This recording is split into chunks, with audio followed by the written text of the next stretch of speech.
businesses to survive have lost a lot. I mean, you travel around the country, you see GN Bank facilities abandoned in the with bush. weeds, and the GN Bank story has not been told properly. We don't know what went on. We don't know what has happened. And it all ties into this banking cleanup exercise. And was it a cleanup? I mean, really? Was it a cleanup? Next time that any government seeks to do any such thing, we should also, try to protect the employment of individuals, because unemployment can be very, very, very acidic. I mean, it touches you and you are just gone. So, well, on his 70th birthday, you can only wish him the best. I don't know how his bank in the US is doing, Chicago. I don't know. But his banks in Ghana, his businesses in Ghana, obviously, are suffering or have suffered so much. Dr. Dufo has also lost Unibank. The other one has lost Heritage. Agongo, and the rest. I mean, they were infractions. Deal with the managers, deal with the directors, and try and save the business, because already we are struggling to employ the youth. So when we shut down businesses and then let everybody go home, and I mean, the pictures around the country when you see GN banks, it's incredible. It's incredible. We wish him all the best. Happy birthday to him, and we pray that the good Lord will continue to shower him with a lot more years so that he can continue. But Bawku is still boiling, and brings us to 37 minutes after 7 here on 3FM Sunrise Morning Show. Bawku. And the question I keep asking is, how long will this linger on? How long? The last time we had this conversation, I had some people coming to my inbox to suggest to me that, look, there's been a court ruling, and that why are we not using what has been agreed by the court and all of that. I usually try to shy away from whether they be chieftaincy issues or traditional issues, because it always has undertones. And my experience covering some of these things is that you speak to faction A, and then they say, well, you give faction A an opportunity, give faction B. So they actually move. We actually move their, what do you call it? They move their conflict from beyond their physical spaces onto the radio and TV. They actually mount, another feud on radio and TV, and I have tried to shy away from that. For whatever it's worth, I think that we need to find a lasting solution to this in Bawku. It's not looking good. Johnny, not the lasting solution that I'm looking at. No. The issue for me in Bawku, it is not, and I'm saying Bawku because I want to stress. Right. It's not chieftaincy dispute. What is it? It is not a political issue. What is it? It is purely a gap in the social infrastructure, education, and poverty in the neighborhood of Bawku. Simple. Because we cannot say it's chieftaincy when people are taking advantage of the poverty of the people, if you like, to some extent, the wide illiteracy in the system, and the social gap to push the youth into doing. This morning you woke up 4 o'clock, I'm sure. Before 4. Before 4. By 5:45 you were here. Yeah. You are working till 10. From here you go to the newsroom, work till 6. You and I will do same. On a daily basis. We'll do the Saturday, I'm on the phone working.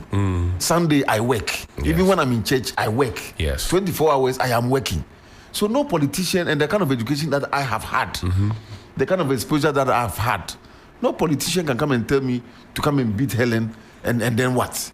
It is simply that. So you're saying the devil has found work for the idle hand? Exactly, because you see, the poverty level in the northern part of Ghana, Chief, if you go there, it's not a joke. It's not a joke. I've been there. I was lucky to be part of the team that did the the research for the, I think 2021 or thereabout, 2019 Ghana Tourism Awards. So we had to go to all 16 regions of the country. I hosted that award, by the way. to confirm the nominations, see what people voted for us to bring the report to Accra. And when you get to some of the neighborhoods in the north, it's not a joke. You see, you can see cold poverty, what we chill poverty to the core, the bone of fita. William, is that what they call when we have that survey result, multi-dimensionally poor? Yes, exactly. So if we are not going to solve chieftaincy that, well, it may be parts trigger, but I'm saying that when people have education, people have food to eat, work to do, they wouldn't have time for. Why would the politician be? I mean, because he's seen the space. He's seen the space. Because he has somewhere withal. He has some money. Right. He can go there and, people follow him. Honorable. Give them, exactly. The man gets down there and everybody is following them. And so I'm saying that as a country, we should spread the wealth. You go to the UK, you leave London, you go to Kent, you go to Reading, and it's almost the same. You know, you feel the vibe. Even as journalists, with all the education and exposure, when we travel and come, see the way we look at people who have come, travel and come. It's sad. It's a serious thing, because if the development is so, even Accra, the development is so sparse. You go to a place so dirty, as if it's not part of Ghana. Sometimes you watch the news, and this weekend I watched Communal Adom's report. That's right. From the north, and I was asking, is this Ghana? Wow, it's not a war-torn country. You know, yesterday when I did Johnny's Bite and I showed those schools, a friend of mine said he was watching with his 72-year-old mother, who asked, a grassy bend, no? I said, this is not a grassy, this is in the heart of Accra. Just behind... the old woman said, a grassy bend, Johnny's would be a grassy bend, no? I said, no, this is not a grassy, this is Accra. This is Kaneshi and Choko. These are the discussions we should be having in the morning, not talking about somebody being a pin brain and somebody being that blah blah blah disturbance. No, because these are the real issues. That's what kills William. See, so I'm reading something off Ghana Web. It says Bawku conflict, 27 pregnant women die over inability to access hospital. A senior health officer at the Upper East Regional Directorate of the Ghana Health Service, Majid Suleimana, has revealed that 27 women died in Bawku municipality due to the conflict in the area. According to him, the deaths which occurred between 2021 and 2022 were caused by the inability of the women with critical medical conditions to receive care. According to a graphic report, 20 pregnant women died in 2021, while 7 died by the end of the December last year. This as a result of the inability to visit and receive medical care. Social gap out there. Yeah. That is a clear social gap out there. So the boyfriend or the husband of this pregnant woman who needs 100 cedis or 200 cedis for antenatal care, if I, a politician, get there, he would do anything. He would do anything for me, because the problem is real. You can see that the wife is suffering. So I'm saying that the government or the government to come, all of us, should help to develop Bawku. The government's intention is not what you're thinking. The government plans to send an additional 5,000 soldiers to Bawku, you see, by the end of this week to help maintain peace and security in the face of the ongoing conflict. In the short term. And this was said by my good friend Paul Grave-Wachi Dankwa, is a spokesperson on security and see, that is in the short term. But the middle to long term, what is the plan? We can't just come and sit on air and sit in Flagstaff House and the ministries and be talking Bawku like that. What is the plan? The plan is that we are going to build the roads in Bawku. We are going to fix the schools in Bawku, clinics in Bawku. Let's take Bawku as a project, 5-year project, where all resources are available. Let's push it there, because they're also Ghanaians. Right. You know, somebody says like, if you stay at East Legon Airport, then Weburu easy. You easily fly and go and enjoy. And it's a fact. Look at how far Bawku is from the airport. Yeah. That's how far they are from development. So I'm saying that we should take Bawku as a project. But who will start? The president of the republic. Because you see, Bawku, the president of the republic. If you look at Bawku, and maybe you want to stretch it to Bimbila and all those other places where you have people, those reprisal attacks and all of that, you would find that you have had ministers from that area. I mean, our interior minister, our defense minister, they come from those parts of the country. So you ask yourself, what do they take back home? I mean, big names, both in NDC and NPP. And you ask yourself, how exactly have they impacted their people? Because we're basically talking about one district to have a factory. And as William is saying, how many factories have we, for example, put up in Bawku so that the young guys, can wake up and not worry about where to get the next bread because there's food. One village, one dam. How many dams did we construct in Bawku to help with irrigation and agriculture, which will then feed the factories? 1 million, one constituency. Did they benefit? What did they use theirs for? These are the real life situations. And you see, when people like William is right, when people are hungry, they do anything. Desperation will drive you to do anything. I mean, in the Bible, we saw how somebody sold his birthright for a bowl of food. Shall I hunger? Look, when you go for assignments as journalists, I always want to use home examples. And it's time for lunch. And you see how some of our brothers and sisters are struggling for food. Yeah. These are journalists who work in some recognizable, media houses. And you see the way they scramble for food is so sad, because maybe their media houses are not able to pay them enough money or pay them on time or provide lunch for them as we get here. Yeah.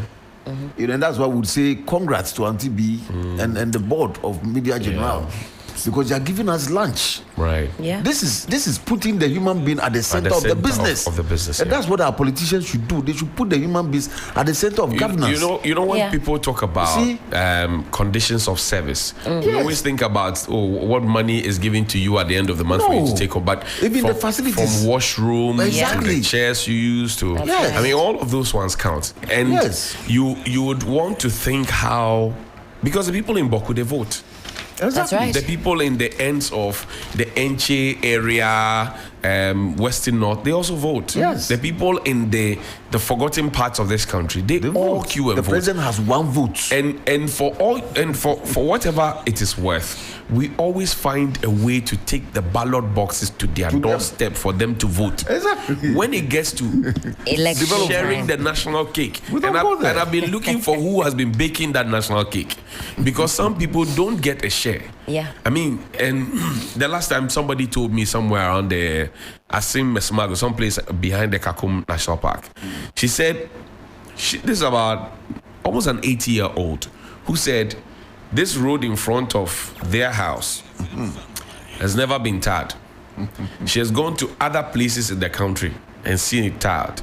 She was born there, hopefully will die there, and that road will never be tarred. You've raised a very... And she, like, the way she said it, she said she doesn't know what they have done. You listen to my story. You have brought a very sensitive issue to my heart this morning. My father moved to his house in 1997. Right. The old man passed in 2020. The road in front of his house, he had gone up and down, side by side, center forward, just to get it fixed. The day that we were supposed to take the body into the house to pay him last respects, that was the day they came to dig in front of the house. We couldn't take the old man inside. Oh. So we had to just park on the road. That day it had rained on the road and just do whatever it is and take the body away. On the road. Yes. And this is the man who has paid property rates. Yes. And they moved there, Tantra Hills, somewhere. There was no road. They had to organize themselves and then pave the way for cars to come and pass. We moved up and down just for them to come, and they did the road up to a point and left it. They went up and down. Those people in the neighborhood, we couldn't even take the body inside. So if I, as a young man, if I'm not strong and I get the opportunity to travel out of the country, I will go. Look, because I don't want my children to go through what I have gone through. On Community Connect, I remember some time ago, somebody said, look, my son has gotten scholarship to travel outside the country, and I've told my son never to return. Yeah, I heard it. I heard that report. If he finds a woman there, he should marry, never to come home, even if I am dead. He's told I'm dead. To come. And if anybody who tries to convince him to come back, if he doesn't know what a witch or a wizard looks like, he should look at that person again. And you know why we can't fault that man? You know why we can't fault that man? All the big men, their children are already there. So what the man is saying is not a story.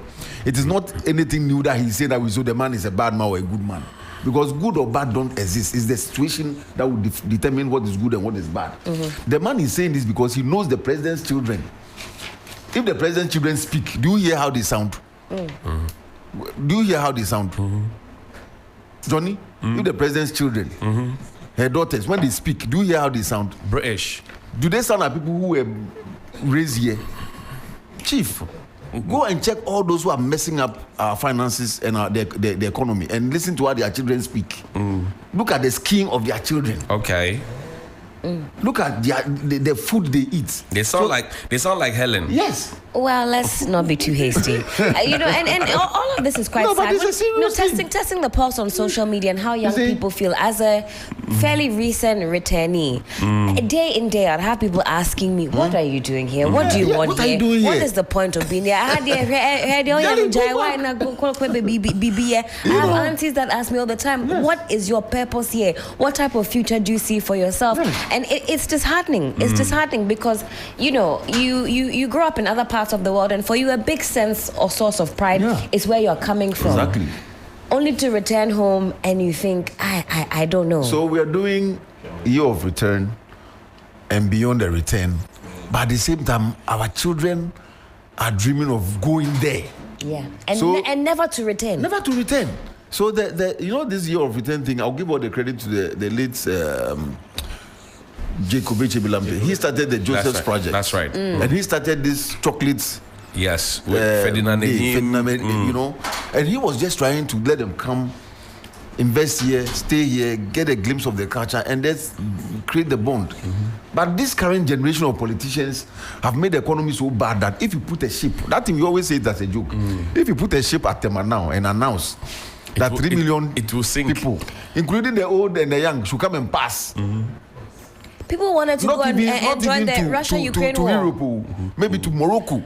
And it's interesting how the North African countries have got it right in terms of development. It's serious. They should go to Tunisia, they will move. 52 minutes after 7 here on 3FM 92.7. Atubugri Simon Atule is joining us on the phone line straight from Bawku. Good morning, my brother. Thank you very much for your time this morning.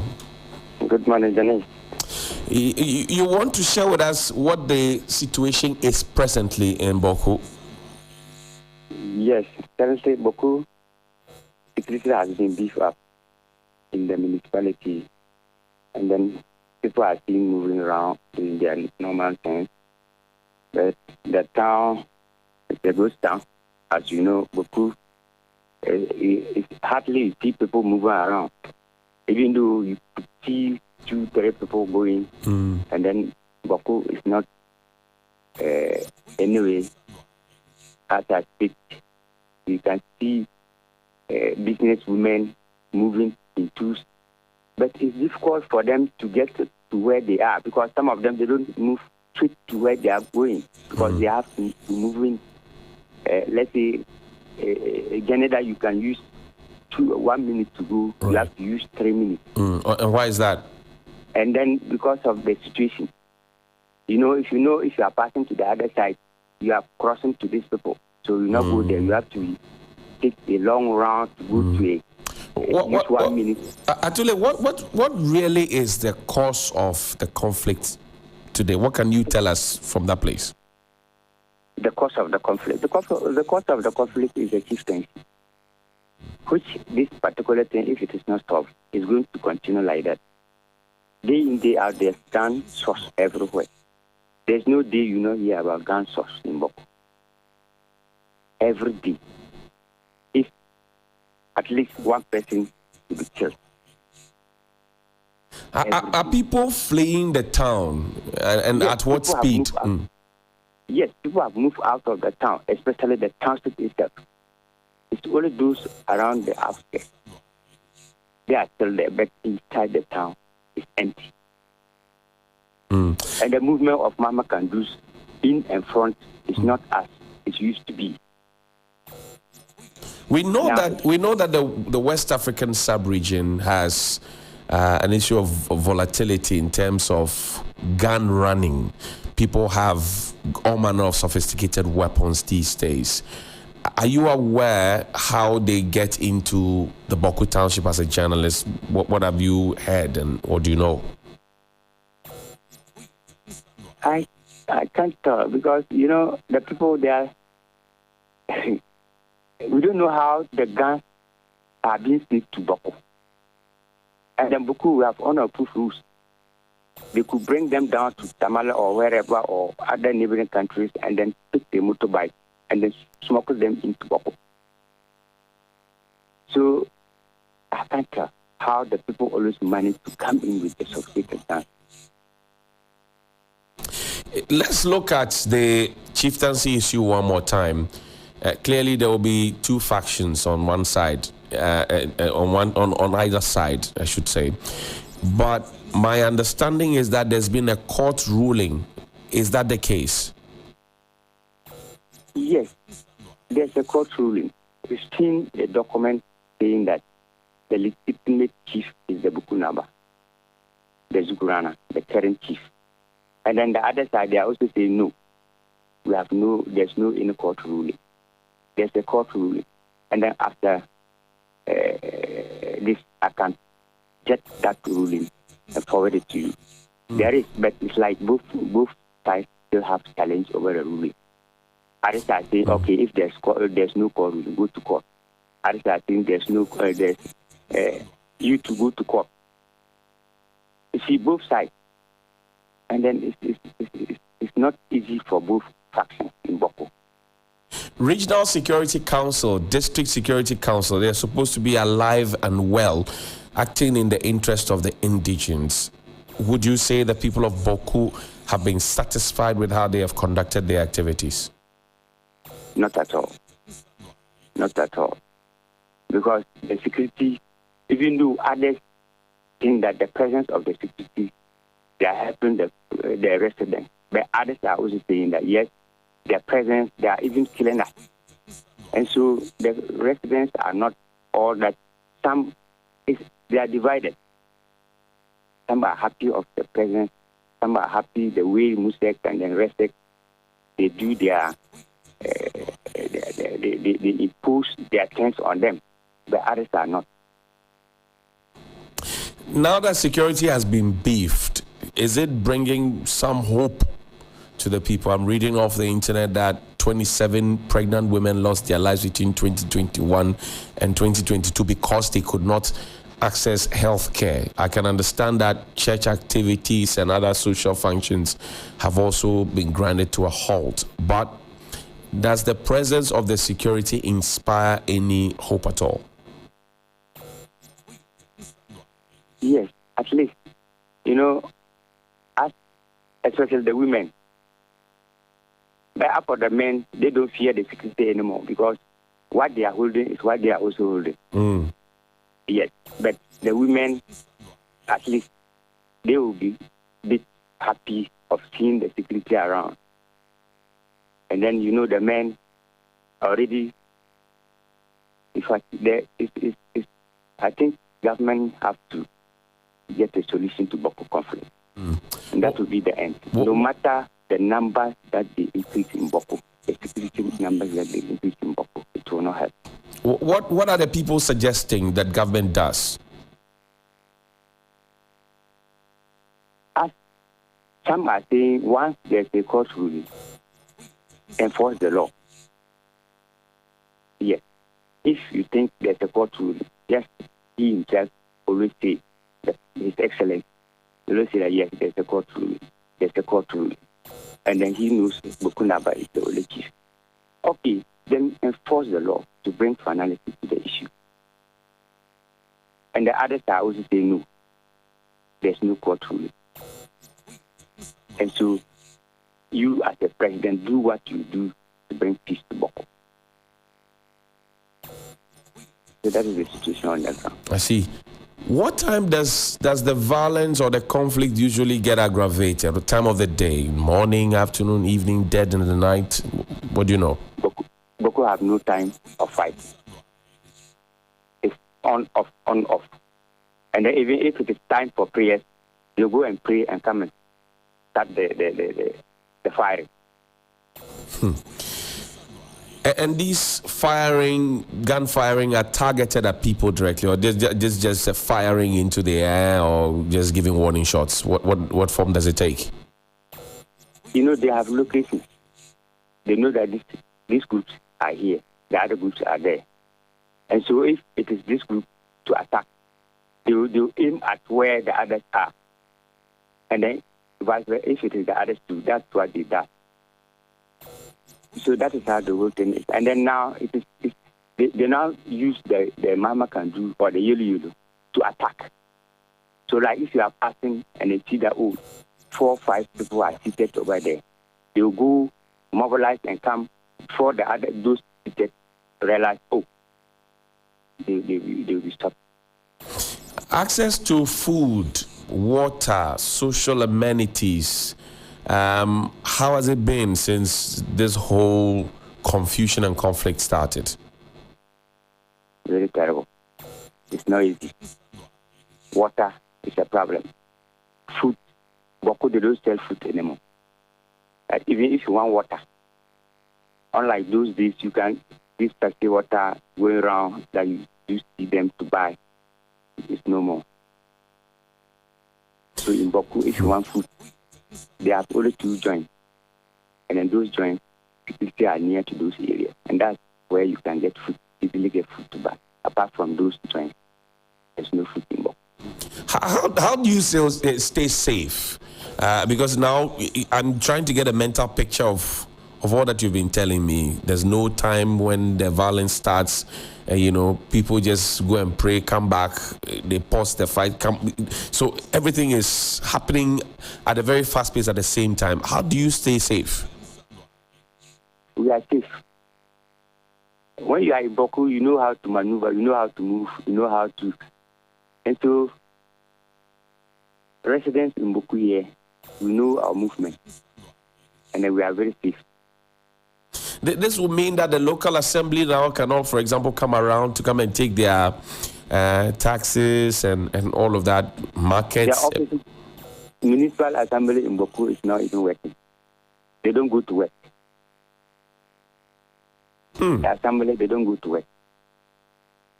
It's only the DC always come once in a while. And then when he's coming, he'll be on an escort. Who even go to the office? The place is a ghost. Hardly you see people moving around.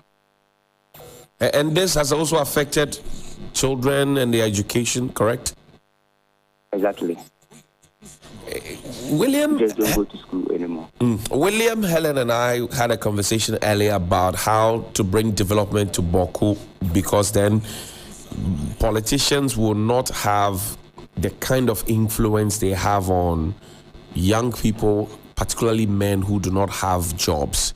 Do you think that setting up factories in Bawku could bring an end to this conflict?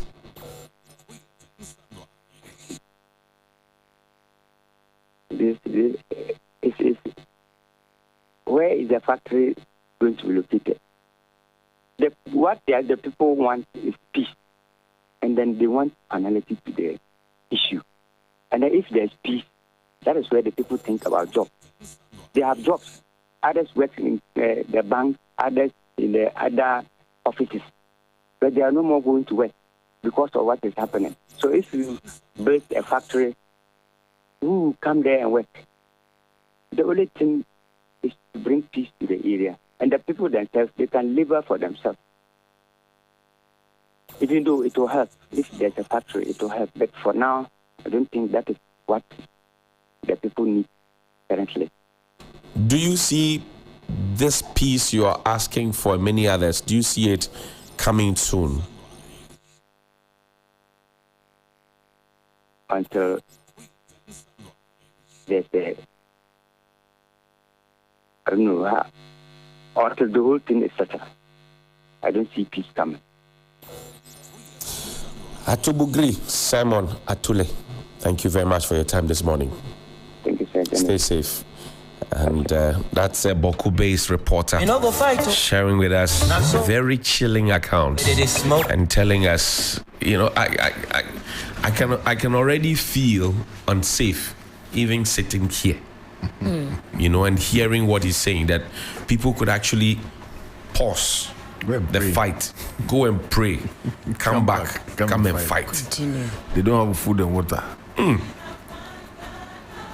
Access to water is limited. I'm not surprised when you asked about whether or not bringing more infrastructure, factories, jobs to the area will improve things. I'm not surprised that the answer was that let's find peace first, because it sounds as though, even though he says they know how to maneuver, you're going to be in a heightened state of anxiety if things can happen at any point in time. Imagine you are now a pregnant woman living in the area, having known that others in your same condition have passed away because of lack of access to healthcare.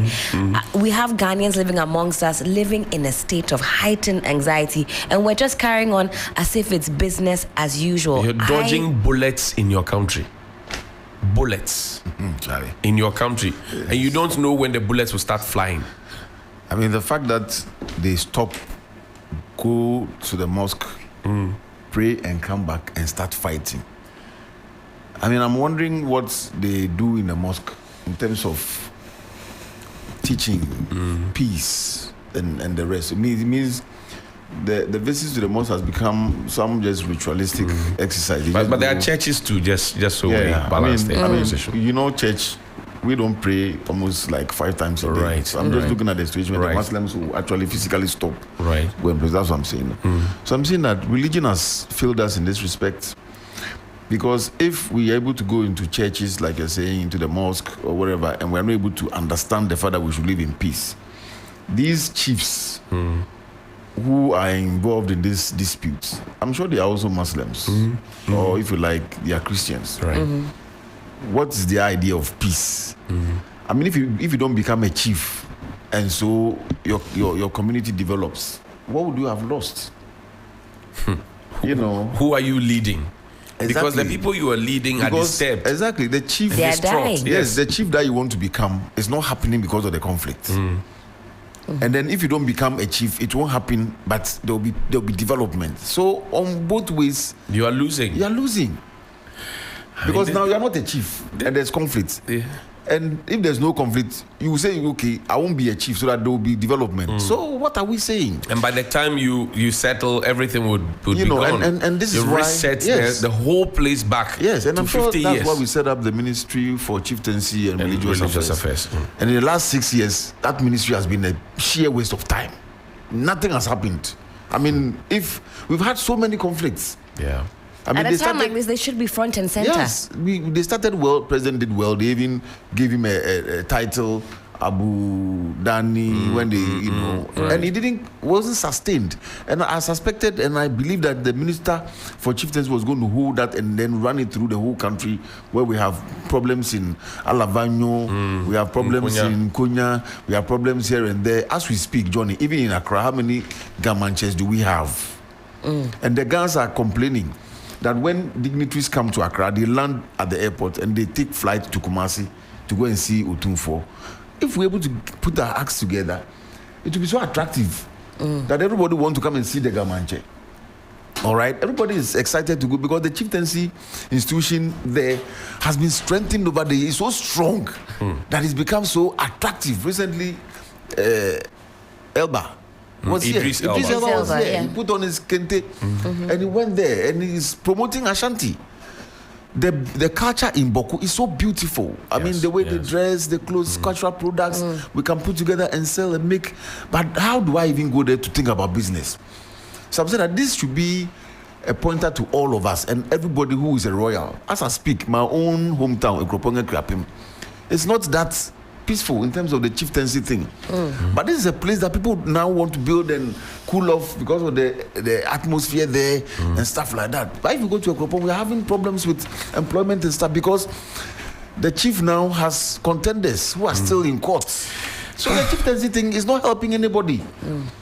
You know, apart from, quite frankly, apart from Ashanti, that has put, I mean, as a community or as a state, they put their feet down to get it right. Where Opumso is it, Otikokoso has made it so attractive. We should look at that. I mean, if it's working, let's talk about it. Yeah. It's working. Or it is working. People It are is going working. there. It's Kumasi and stuff like that. So, and Greater Kumasi is enjoying in terms of culture. Let's go on to the phone line now. Ibrahim Abubakar is joining us. He's a correspondent for our Northern Bureau. And Ibrahim, assalamu alaikum. Wa alaikum salam, Johnny. I know that you've been doing some work which we'll show later on TV3 regarding whatever is happening in Bawku. Give us a trajectory of what you've been looking at. Well, Johnny, we have been looking at the influx of some asylum seekers who are mostly Burkina-based into the country. You know, Burkina Faso itself has been battling jihadi insurgency for the past 8 years or so. So it's usually okay. But this year, most of the communities at the southern belt have been attacked by these jihadists. So the residents, thousands of them, as I speak to you, we have more than 7,000 of them who have fled their homes just to come to our border towns here in Ghana to seek asylum. So a number of them are coming in. In fact, they keep coming in through both approved and unapproved routes. So they are in there. But, you know, for Ghanaians, as the way we've been trained, we just receive anybody who is in need or who needs help.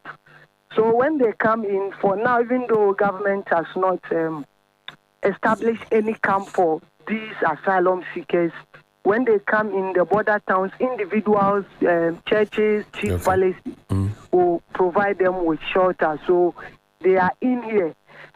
But the challenge is that for now, the security implication that we are also looking at, we do not know whether all of these people who are coming in are really here to seek for asylum, whether we don't have some of these insurgents infiltrating the people who are coming here, because they come, most of them, through unapproved routes. So there are no screening, no checks, nothing. And they just come here and they get homes just to be in. And we are looking at Bawku because most of them come through the Bawku West and also even the Bawku Township itself. And Bawku for the past years have also been battling with this chieftaincy dispute. And in recent times, things appear to have escalated. So the question that or what we intend to find is whether some of these jihadists have come into the country and they are maybe even perpetrating these acts. Because for now, some residents are scared. They don't know whether it is rather the Mampusi who are doing it or the Kusatis. And it's possible that we can have a group who will be perpetrating all these criminal acts. But if groups of Mampusis are attacked, they will assume that it is the Kusatis who are attacking them. Right.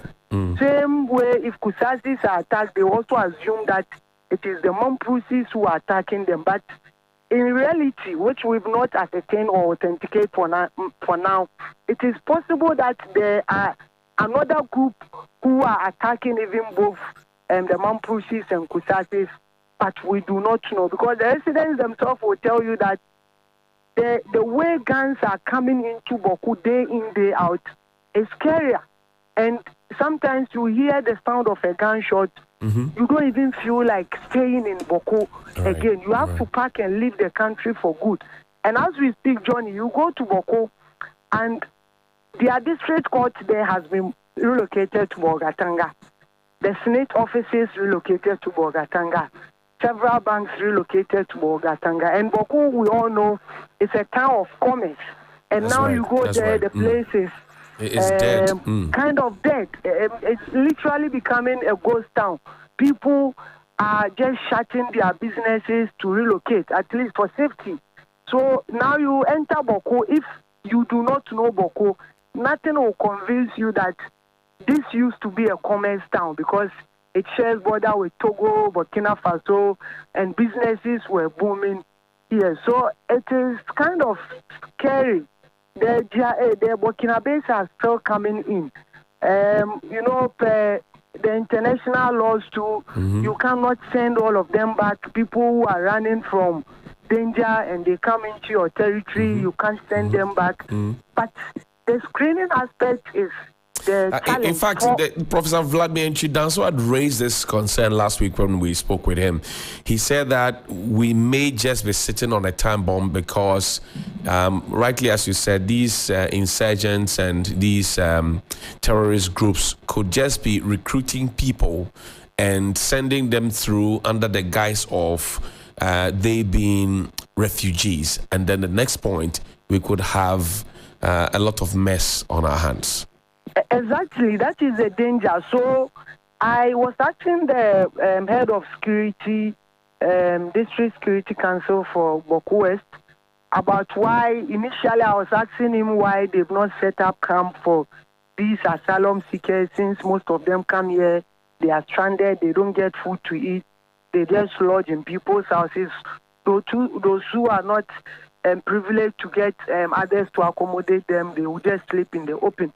So I tried to find out from him why we are not setting camp for these asylum seekers. And he was telling me that from the security perspective, they have not decided to do so for now, because usually when you set up those camps, these insurgent or terrorist group even target these camps.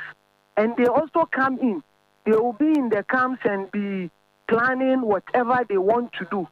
So that is how come they are a bit careful. They want to screen everybody before they know whether they will have to set the camp for them or those who they have to return. But Johnny, the dangerous aspect is that we can't screen all of them. That's true. Because they come in and before we realize, some have even moved to Kumasi or even Accra. Not all of them stay in the Upper East. Before we realize, most of them have even moved to other places. And like I was saying, the unapproved routes are many. At least the approved ones, anytime people get there, they are screened. The immigration officers, security has been big there.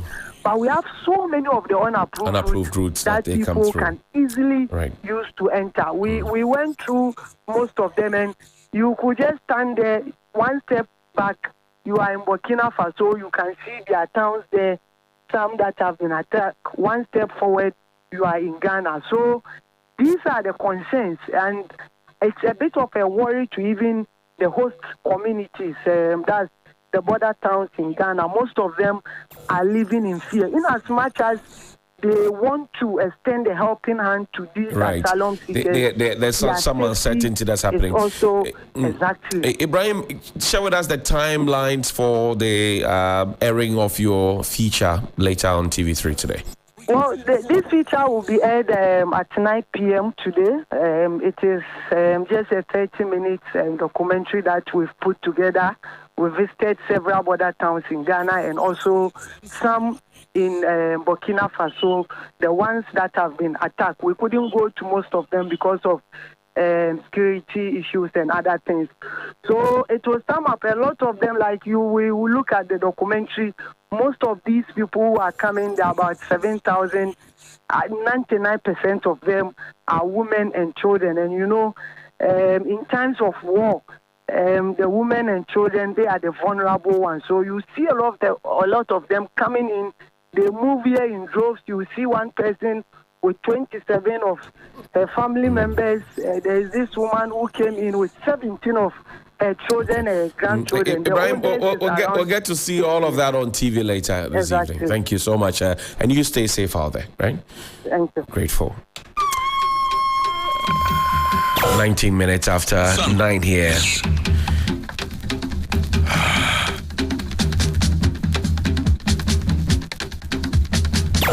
Free FM Sunrise.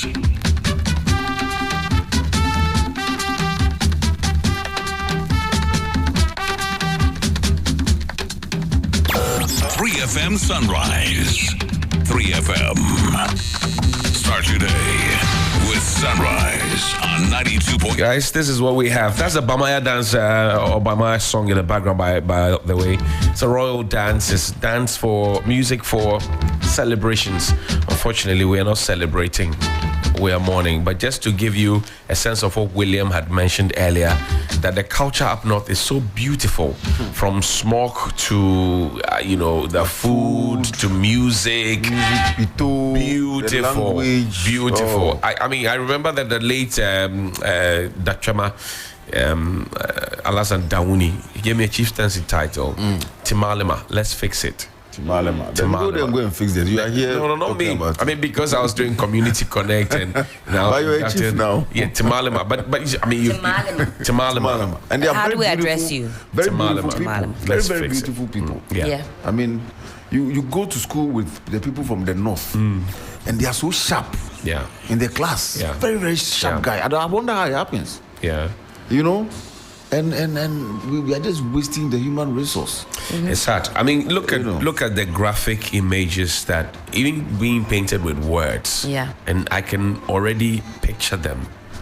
I can picture it, how you would wake up. I mean, imagine those of us who wake up have to come to work very early. That's right. And you're already dodging bullets to come to work, not to go and steal, not to go and rob, but to come to work.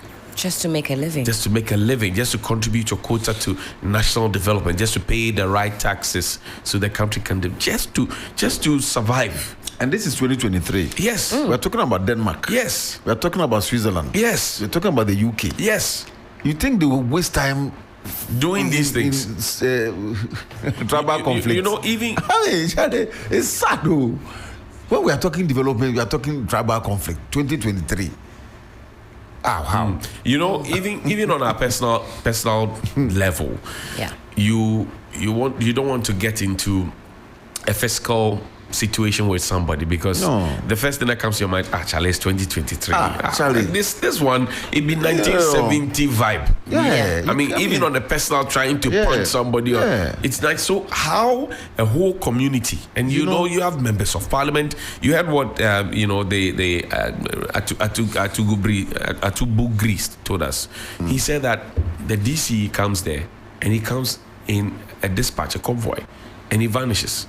The office is not working. The district office, which is supposed to be giving them some security, are not even working. The court has been moved from the place to another, area because they don't feel safe. So the people who have security are moving to safety. Those who have no security, that's the indigents, pregnant women, children who can't go to school, people who can't go to church. I mean, people can go to their mosque, but they come back, they come and they fight. Markets, food, water. How? How did we get here? Sorry. Send us a WhatsApp on 050-306-2295. 050-306-2295. That's our WhatsApp line. Later we get to activate the phone line, so you join us and we'll try and pick the thoughts of a security analyst. But first, we'll take some messages. When we return from these messages, we'll hear from a security analyst, and then we'll hear from you. We also have on our plates the University of Ghana situation. We'll go to the University of Ghana. Vandal City has been in the news. And then, Fact of It, Lose Weight the Right Way, the Debt Exchange Program, all of that coming up here on Sunrise on 3FM 92.7. Like, share the link, tell somebody about us, please, and let's do this together. Daffy's or human new. Daffy's or human feminine mischanty. A massable so many so Emma. Ye bui and sayente yo bia. A sans siesi ma.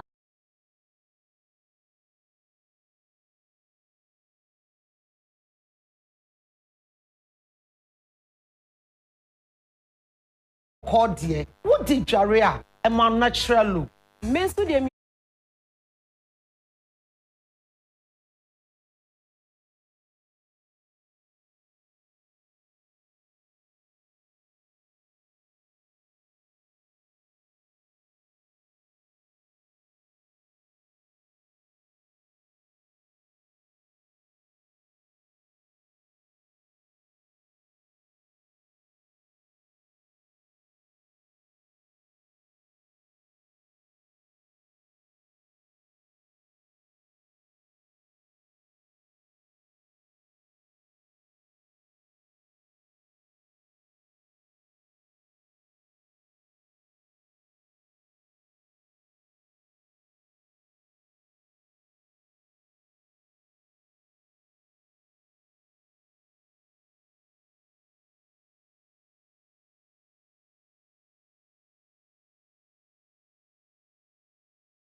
Lea Masiedu.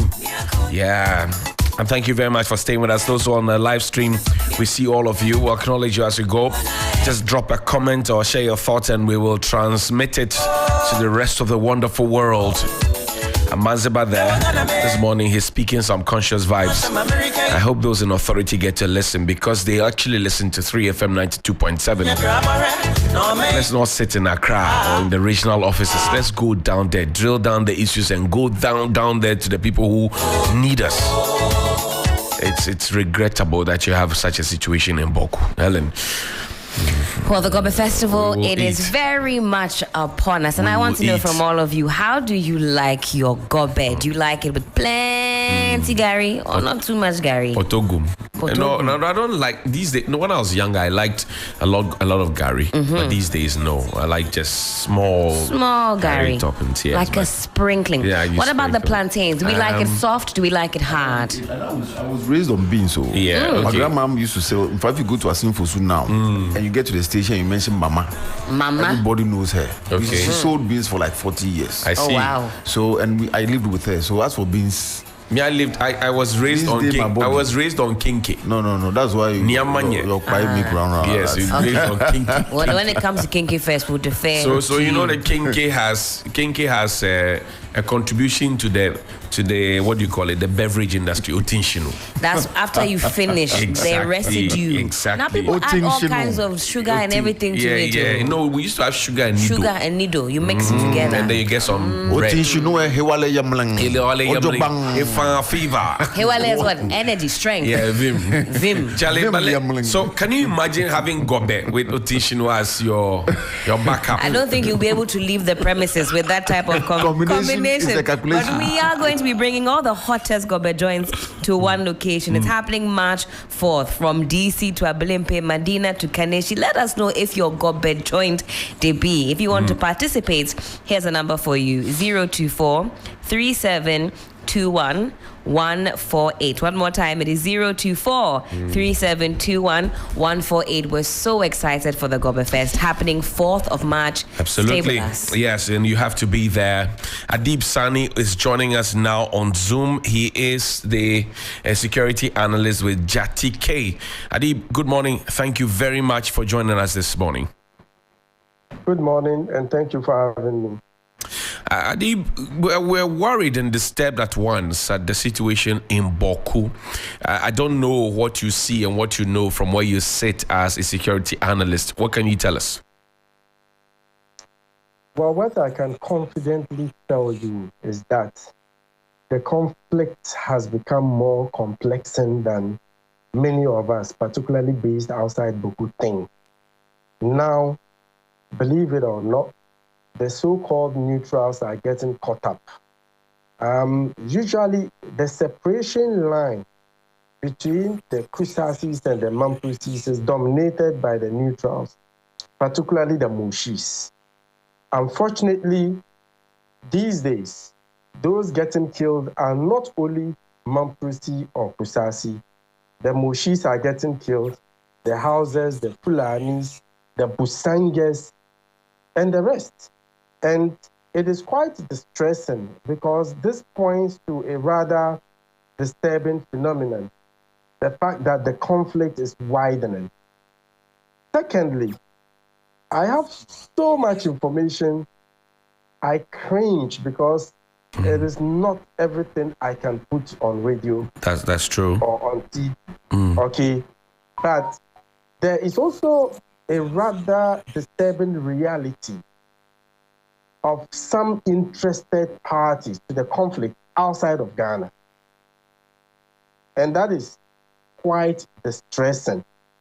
And I've always indicated that if terrorists are to come in, God forbid, the most convenient, fertile ground for them to do so is through Bawku, especially in the wake of the influx of refugees from Burkina as a result of, the attacks on the towns and villages close to the Ghana border. And that is also very distressing. Now, we are seeing more active participation in what is going on. And we see it. Sometimes, when you are studying and they tell you war is business, you think it's fun. Indeed, it is business.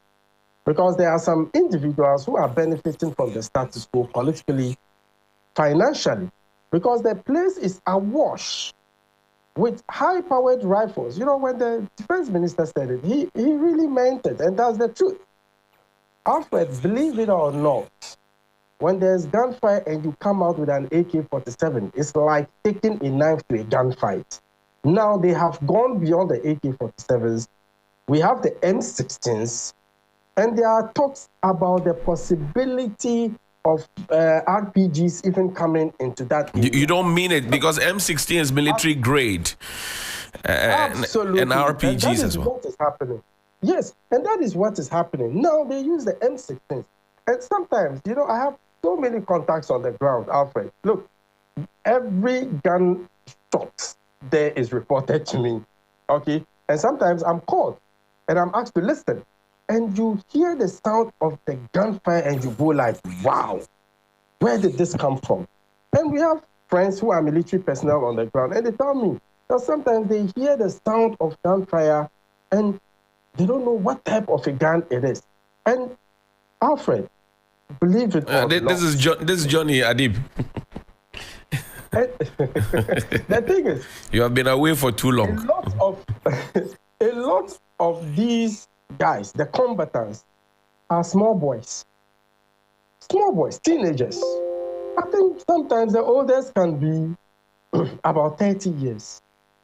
But a lot of these boys, teenagers, and they are able to, and someone was telling me the other day that majority of young people, I don't want to give the figure he gave because it's staggering, okay? The majority of young people in Bawku know how to handle a rifle. And he spoke to me about how a young boy, 17, 18-year-old, was caught up in a gunfire with the military. They were able to get his dominant hand, the right hand. He transferred the rifle to the left hand, and he was able to... And was still engaging. Yes, and escaped. You see, so it's become very disturbing. And I think we need to go beyond the rhetoric and address the issues fundamentally. And we keep talking about this. At a point, I get fatigued talking about it because it looks like our only way out is the deployment of military and police personnel. But I must say, the conflict has become bigger than just the deployment of police and military personnel. We need to deal with the substantive issue. Chieftaincy is still a matter of grave concern because the Kusasis think they say, let me not use things. The owners. They are the legit. And the Mapusi say they are also the owners. Okay? And government has in the past indicated that the Kusasis are the real owners because they are those they've recognized. Even the chieftaincy ministry. This goes back to 1932-ish, when the two factions you have mentioned, they would say that Mamprosi chiefs were imposed on the Kusasis during 1932. Then you drill down to 1950s. We also had a commission of inquiry into this matter to investigate what's happening. If you read Professor Azuma's, piece on what's happening in Bawku. So government has been involved. The military has been involved. But it doesn't look like the situation is getting any better. Are we headed the right way? Are we using the right approach? No. But before that, let me say that one of the biggest challenges so far as achieving peace in Bawku is concerned is politics. Politics is rather supposed to be the maker. Unfortunately, it looks like it is the destroyer. So successive governments, and I hate to go to the history because when you go there, it's very contentious, okay? When you go there, you might have issues with, either side, okay? Right. But we know that there was one chief in place during the Nkrumah era, but when Nkrumah was overthrown, they said, okay, it should go the other way. Then later, there was the Rawlings era also came with this new set of rules. And, it's been back and forth, and most of it has been hinged on politics. All right? But currently, as we sit here, I don't think government has a plan. To be honest, I doubt we have a plan to achieve peace in that area. I know this government has been very instrumental. I mean, they've done a lot so far as addressing some of the chieftaincy and land disputes in Ghana is concerned, including the almighty Dagbon issue. And I know full well that there were attempts by this government to get the sides to the Bawku conflict, to sit around and agree in principle what the way forward is and how to achieve peace. But that, I must say, has not worked out. And still, the matter is quite contentious. And it almost looks like government is giving up. But government shouldn't give up, because hate it or love it, Bawku is part and parcel of Ghana, and you can never secure Ghana without Bawku. And I repeat, you can never secure Ghana without Bawku. There are concerns. Sorry, Adib, there are concerns about the infiltration of insurgents and terrorist groupings, particularly through our very porous borders through the Burkina area. And Aman Ibrahim Abubakar has been digging, and that will show later on TV3. Do you share in that opinion? Absolutely. And this is hardcore fact. About a year ago, we had a leaked cable from the police headquarters to the Upper East Regional Command, warning them that there was some individual seen from, I think they came from Burkina Faso to fight in Bawku, and that they were on their way back. And in the cable, they said they might be induced by the financial gains rather than militancy, all right, and that the police should be on the lookout. And it wasn't long after that, there was a national security information out there that also leaked, talking about some individuals seen around the Garu area, and the description fits the narrative, all right? So there's a high possibility that guns might have been hired from outside Bawku to come and fight in that area. And I know, I mean, these guys are available. It's all about money. So when I see terrorists talking about Deen, Allahu Akbar, I go like, please, you can't be kidding. You must be kidding me, because it is all about money. It's all about finances. So once you approach them and you're able to convince them that, look, this is what I have for you, they would come and fight. All right? And that is frightening, because once we have them come in, what it means is they would be establishing a foothold, and you give them a meter, they take a mile. That is one thing about these militants, and we wouldn't want to get there. Right. That is why it is imperative that government acts on this issue. And still, these people are able to move around in Bawku. They are able to go on night operations. And I was asking someone on the line how they are able to move from one area to another, sometimes in the dozens. Well, but Adib, government says the intention is to beef up security there, 5,000 more men by the close of the week. So clearly, government is doing something, has its eye on the ball, no? Okay, so beefing up security, scaling it up is one thing, but their efficiency on the ground is another thing. And I tell you what, Alfred. Johnny. Sorry, Johnny, sorry. You have been away for too long, Adib. For too long. Come back home. Trust me. I will.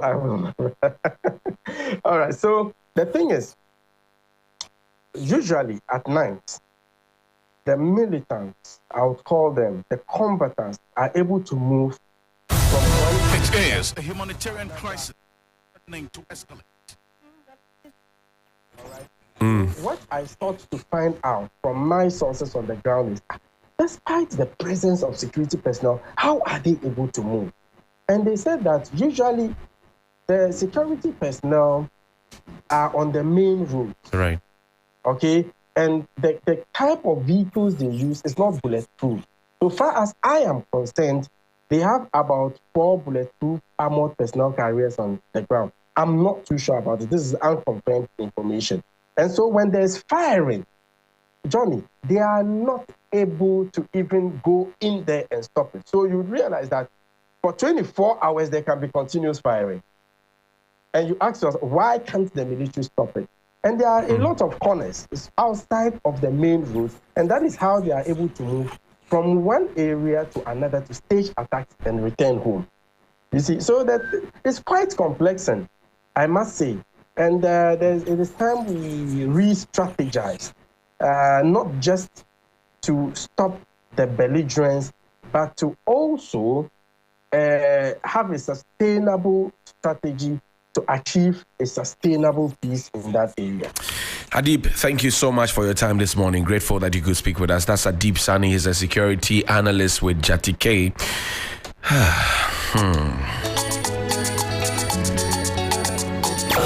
3FM Sunrise.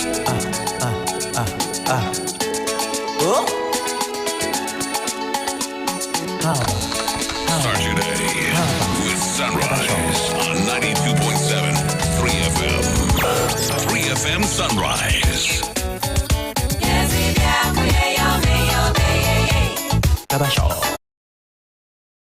We're 15 minutes at the top of the hour 9. We'll bring you in at some point, but here's something that Professor Azuma, Reverend Professor John Azuma, is Executive Director of the Sana Institute, a visiting professor of Yale University, President of the Kusaugu People's Congress. Now, this is what he had written about the Bawku conflict. He said, truth must be told. Bawku has been in the news since November 2021, but things took a particular violent turn the past weeks and caught national attention.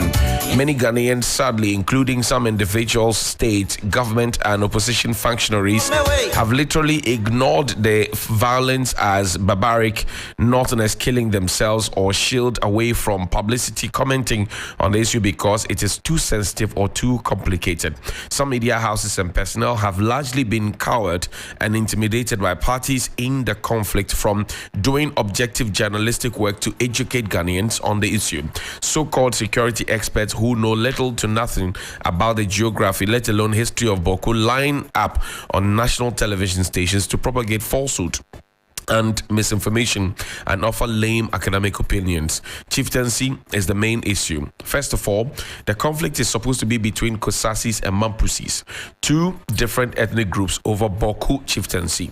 Mampusis claim to be the rightful rulers of Bawku because their forefathers have been chiefs of Bawku and skinned by the chief of Nalerigu or Nairi. Kosasis counterclaim that Bawku is their traditional territory and that Mampusis chiefs were imposed on them during colonial rule in 1932. When the conflict first erupted in the 1950s, the colonial government set up a commission of inquiry to investigate. The commission, after visiting the area and interviewing key figures from both sides, concluded in its report that Bawku is indeed a Kusasi territory.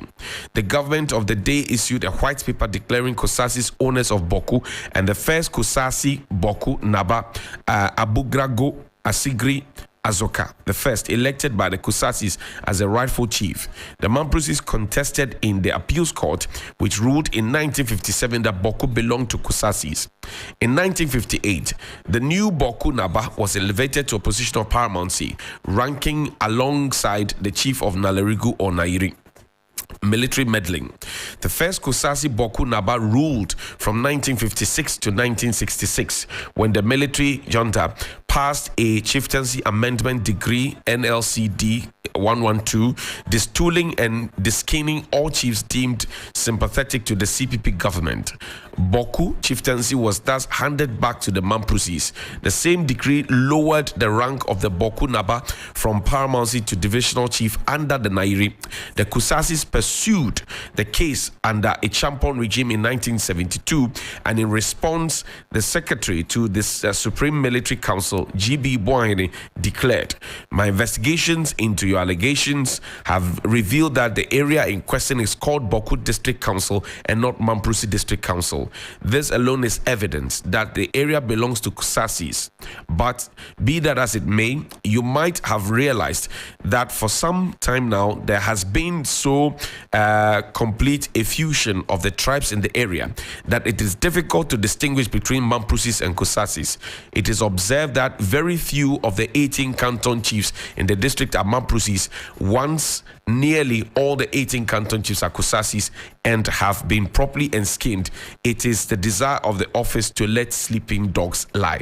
This was as far back in the 70s. So while we continue to have these, and there are so many things that Professor Azuma said, but we don't have too much time to get into this one.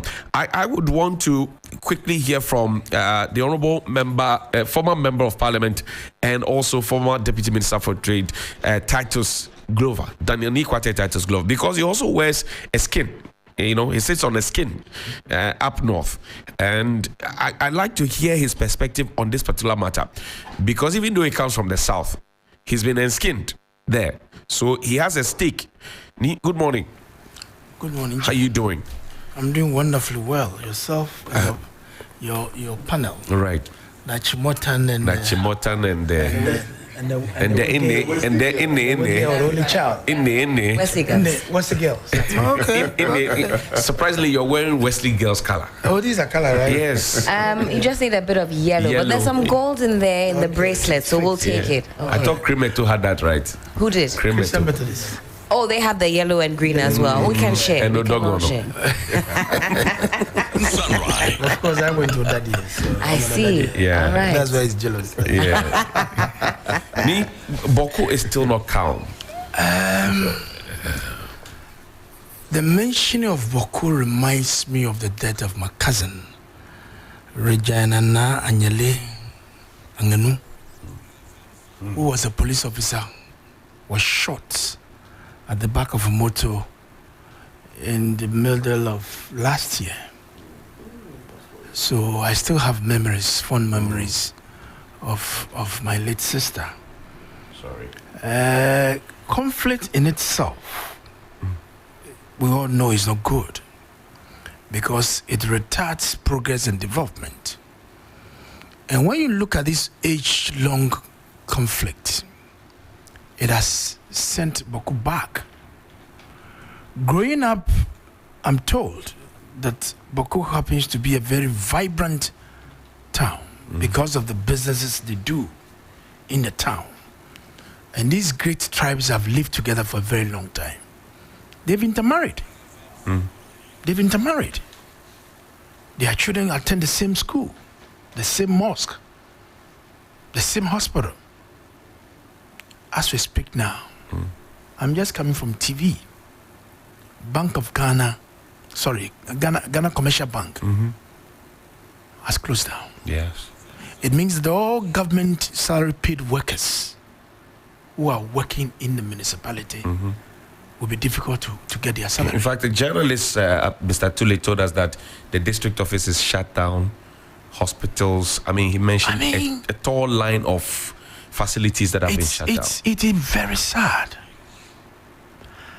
And apart from the two great tribes who have these conflicts, there's an angle of criminality involved. That's right. Because I listened to the defense minister in parliament last week. Because what they know, we don't know. And it's because they have given room and these criminals have entered. There's a gentleman called Mr. Zimbi or something. We heard him talking. Roland invited him to speak on the show. He said some people are benefiting from this conflict. That's right. While people are dying, they are losing their lives, properties are being destroyed, people are benefiting. Aren't you a sadist? Aren't you? And to provide security, look at the armor, the MOAGs, and all the personnel. I just heard you saying that the government is going to send another 5,000 more men there. These are all costs. That's right. Just to maintain peace. And if you're not careful, our borders, the way it is, the insurgents who are destabilizing the Burkinabe's government can infiltrate. In fact, our correspondent Ibrahim Abubakar said there are concerns by the indigents that they may already be there because there's no screening that's being done. I mean, the security is more concerned about stopping the gun running and all of that. So in terms of screening through the porous borders, it doesn't happen. The military intelligence, knowing them, I know they might pick signals and they'll know how to go about it. Because of course, when you travel along the borders, you see how porous it is. There are so many different routes that you can take to enter. Right. I watch Alfred on Ghana Tonight, and look at what is happening at the Burkina end, the Po and Paga, where the soldiers of the Burkina government destroyed some, what do you call it, hideouts of these insurgents, and is making them run towards Ghana. Yeah. It means that we need to strengthen our security all over the place.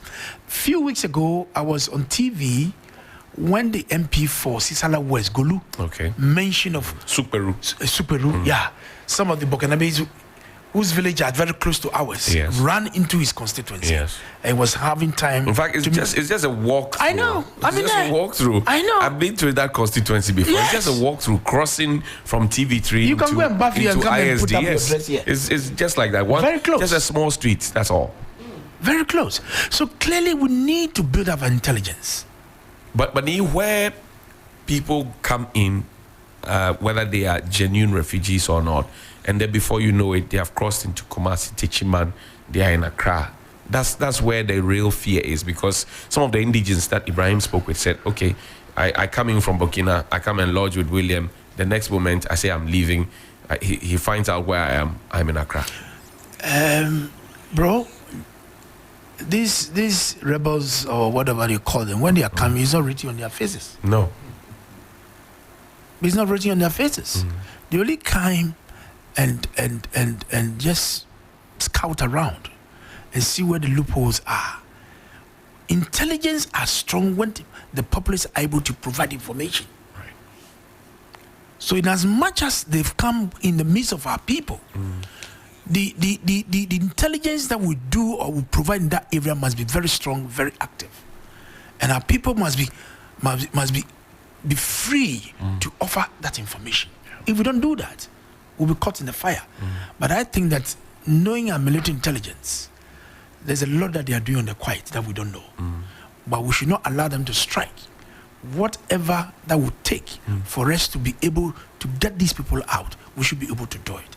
But it's an appeal I want to make to the two tribes, the Mampushis and the Kusasis. These are good people. Back in Tema, there are a lot of them who are my friends. Some were my mates from the primary school to the university, at the workplace, and all that. It's an appeal to all of us. Because when they run from the north, they will come here. And the pressure will be in Accra. And there's pressure here.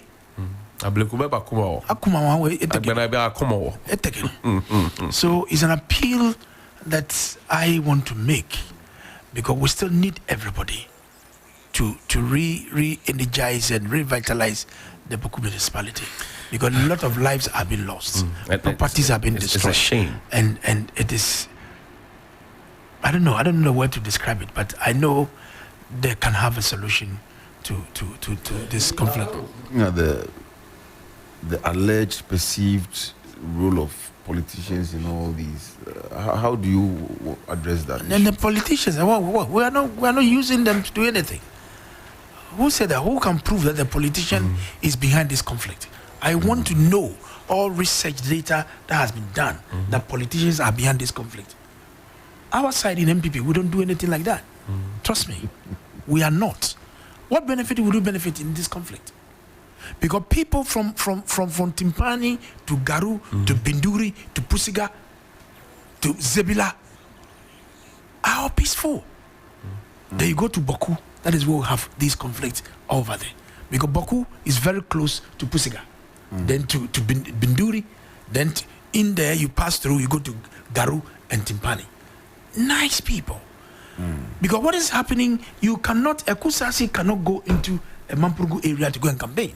Yeah. And the Mampuru cannot go into a Kusasi area to go and campaign. That's division. That is divisiveness. What do you say to those who allege that one party belongs to a certain political party, one party of the conflict belongs to another? Is that? It is a fact that in Bawku, the Mampushis support MPP.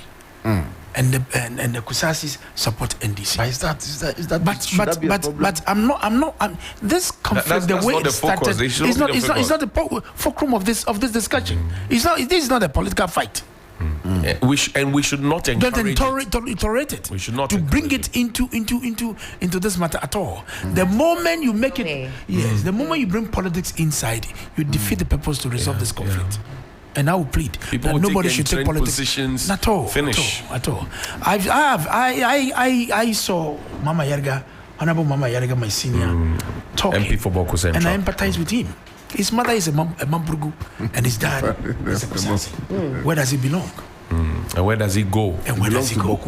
He belongs to Bawku. Exactly. He's looking at the generality of the survival of Bawku. And that is the situation.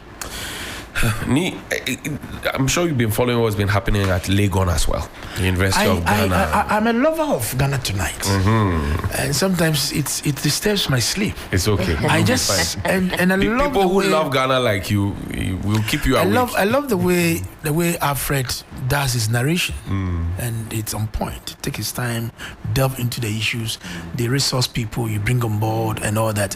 In fact, it enriches my academy. Alfred? Yes. No problem. Yes. I did my 6 form there. It's good. It's good. You went for 6 form. So yeah, I did it there privately. Yeah. So I watched that clip, and I can say that these students must cool down. If the university has taken a decision that you are not in support of it, there are roadmap, there are processes that you've passed through to resolve it. But you don't go and start creating anarchy at the place. And the fact that you secure a court order, you go and because you want to court because you want a decision to be made. So the university will be served with that order of the court. And the university also have opportunity to respond to the court order. I'm not a lawyer, but I hear. And when you go to court, you see the practice, the way it's done. They can also file something against, they call something a stay of execution or whatever. Very nice language. Not to make sure the order is injunction is effective. You know, understand? So they have some process to go through. But if you want to be wayward, you want to go lawless, the security is important. The police have to call in to make sure we bring peace to the place. But I think that some of these things, do you support, for example, Commonwealth Hall being a mixed hall? I don't support it. For that one, I totally disagree. I totally disagree. You want to tell me that then Voter Hall should have male students there? Why? That is their culture, their tradition. They want to protect. Why do you mix them with women? William is happy. That's his. I mean, some of these things they also call for it. These are age-old-long tradition in the university. You understand? That Commonwealth War now you want to bring female into it. You know the way they do tone them down. No. I mean, toning them down is not bringing the women that will tone them down. Do you understand? So from the word go, they've got it wrong. To bring the women there, it is just not good. And that's what they are trying to avoid. Let the women be in their corner. If they want to invite them, they're adults, young guys who are coming up. If they want their chicks to come around to do, you know what I mean? Yes, that's different. They will hobnob. You understand? That is different. But where you want to institutionalize it, to make it formal, I think that it is not good. What they have to do, they have a vast land. They're going to partnership with the banks. There should be more of the hostels, so the students can go in there. Well, that curb the excesses that we've seen sometimes when these vibrant men get together, because just because you have culture, tradition, doesn't mean that your culture, tradition ends where my freedom and enjoyment of the campus also begins. So how do we balance the two? Sweetheart, I totally agree with you. There should be a way to deal with some of these traditions the way they do. As when they are doing their whole week. The kind of things that they do. You see this hall fighting this hall, and now violence, destroying people's cars, properties. For that one, this is criminal act. That's right. It must be dealt with. And I like the fact that you mentioned that there's criminality. It should be dealt with. Distinguish criminality. It should be dealt from... with. You know, and parents need to speak to their wards. They must speak to their wards. I don't like my schemata. On the quiet. I dare my corner. I don't like trouble. Because where I'm coming from, I know how we struggle. I will not allow somebody from a rich family to come, because at the end of the day, he can be flown out. Yes. That's right. He can actually be, the school could be changed for him. Absolutely. And then you will be then at you'll home. be in the problem. So for me, parents, they need, my third girl is in Lagos now. She's doing political science, French, and Spanish. Unfortunately, she's not on campus. She's outside campus.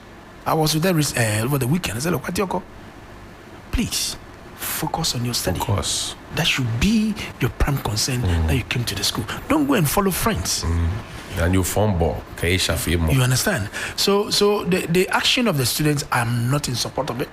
Anything that they do that is contrary to the university rules and regulations, they need to be dealt with. But the university must also need to be circumspect in some of the decisions that they are making. They must leave Commonwealth Hall to be Commonwealth Hall. Unity Hall to be Unity Hall. Yes. Conti power. Oh, these people.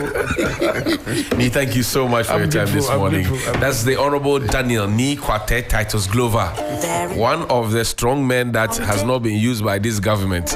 Imagine. 3FM Sunrise. Start your day with Sunrise on 92.7 3FM. 3FM. There is fire on the mountain.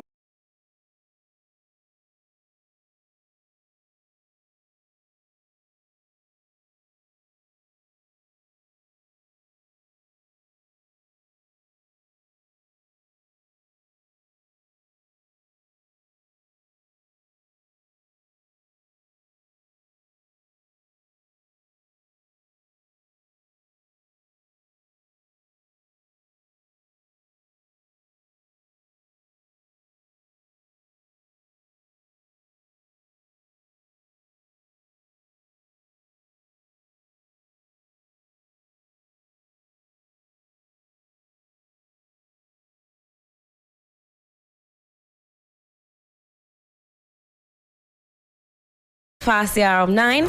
You're still live here on 3FM Sunrise on 3FM 92.7. What a glorious morning it has been so far. Keep sending your thoughts, questions, comments, even your opinions to us. They're always welcome. You can find us on Facebook, Instagram, and also on Twitter. We're highly, highly interactive. If you're watching us also, hello, good morning. We're live on Facebook, also streaming on Twitter. Well, of course, our 60-day weight loss journey is still very much ongoing. I'm talking about the 3FM Fat to Fit weight loss journey. Of course, we're telling you about the journey, the tips, the tricks that you can employ on this journey, but we're also connecting with some of our participants. Last week, when we connected with the biggest loser of the week, we found out that she had lost some almost 6 kg. Well, today, our biggest loser, or the biggest loser for the week on 3FM Fat to Fit, is Evelyn Mensah. She lost quite a significant amount of weight. Let's connect with her and she'll tell us more about that. Evelyn, good morning to you. Hello, Evelyn. Good morning to you. I believe we have Evelyn on Zoom. We'll connect with her shortly. She is the biggest loser for the week on 3FM Fat to Fit. Evelyn, good morning to you. Good morning, sweetheart. How are you feeling this morning, Evelyn? The grace is keeping us. Amazing stuff. The grace of God is keeping us. How are you too? I'm doing very well, but I know you are doing even better. You are shedding weight, you're feeling good, and I'm sure also looking good. Very quickly, before we talk about how much weight you've lost this past week, how has the journey been so far on 3FM Fat to Fit? In fact, it has been fantastic. You know, I joined 3FM Fat to Fit not to lose weight, but upon taking my height and then my weight, they realized that I am not fat like the fat ladies, but I am rather obese. I was surprised. So since now I am obese, then I have to be serious and lose some 14 kg. So that is the journey so far. Okay, so in total, you want to lose about 14 kg. Yeah. Okay, but this week, tell us how much weight you lost and tell us how you achieved such a good weight loss. Thank you very much. But before then, can I greet your listeners and your... Absolutely, Evelyn. You can greet the listeners. Hello, Evelyn. We might have lost you on the Zoom call. We've lost Evelyn on the Zoom call, but she was about to tell us, how wonderful the journey has been so far. She lost 3.7 kg on this week on the 3FM Fat to Fit journey. There's a lot happening on that front. A lot of juicing, a lot of vegetables, a lot of salads. I don't know whether Akoto will allow the Fat to Fitters to indulge in the Gobe Fest. It's happening March 4th. Maybe on that day they'll get an exemption, if you will, to participate in the Gobe Fest. I'm not sure if we'll be able to connect back with Evelyn. We've lost her on the line. But the Gobe Fest is happening March 4th. All types of combinations will be present. If you're doing Fat to Fit, ask Akoto de Gross for exemption that day so you can participate. But it's still happening. We are taking the weight loss journey absolutely seriously this year in 2020.